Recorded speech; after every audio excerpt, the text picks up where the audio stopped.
By all accounts, at least on the strength of his colleague's word, Jermaine Curtis Hyde, known amongst them as Onion, had no recognized enemies. Since being rehired a little over a year ago by the Department of Transport, he had been dedicated to his job at the bus terminal here in Belize City. On weekends, when he was not on duty, he spent time socializing at the Lodge Hall on Regent Street. In the early hours of January 27th, shortly before 5 a.m., Hyde's stock-still body was discovered just around the corner. Police were called to Thornton Lane, where upon arrival they observed the motionless body of a male person lying face down with an apparent gunshot wound to the head.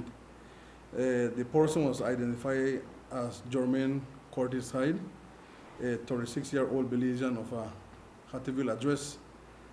The investigation has shown that Mr. Hyde had just left from the Tacos place, which is located by the swing bridge, and was heading towards Thornton Lane when he was suddenly approached by an unknown male person who fired one single shot at him, causing the fatal injuries.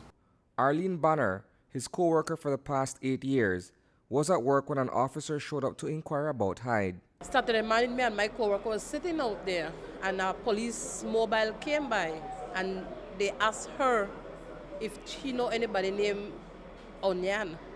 So she never knows, so she turned around and she said, Miss Banner, who that Onion? I tell her, hey, Mr. Hyde. So she said, no, Miss Banner. I tell her, yes, that Mr. Hyde.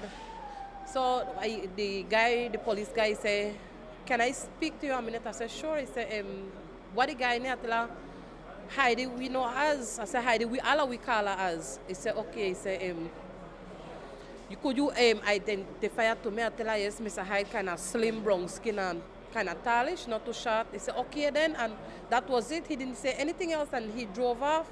Moments earlier, Hyde's mother, Bernadette Longsworth, had been roused out of her sleep with news that her son had just been killed.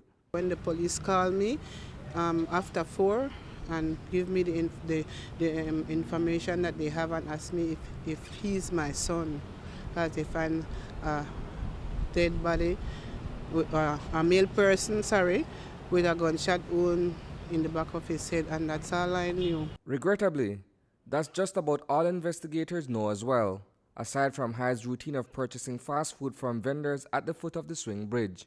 Up to now, we do not have anything to point out to say that he belonged to any gang or that he was involved in any illegal activities that might contribute to his death. I have never have a problem with my son, with the law, like from he was a child to this moment. I never have nobody have to come at my door for none of my kids them.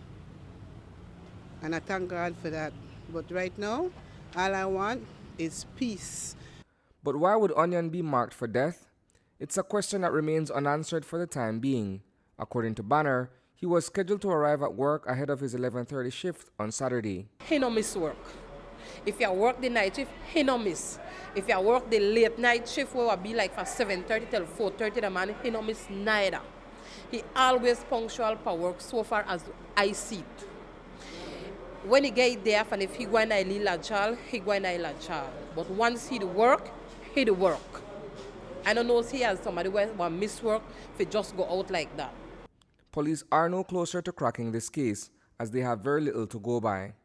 Reporting for News 5, I am Isani Cayetano.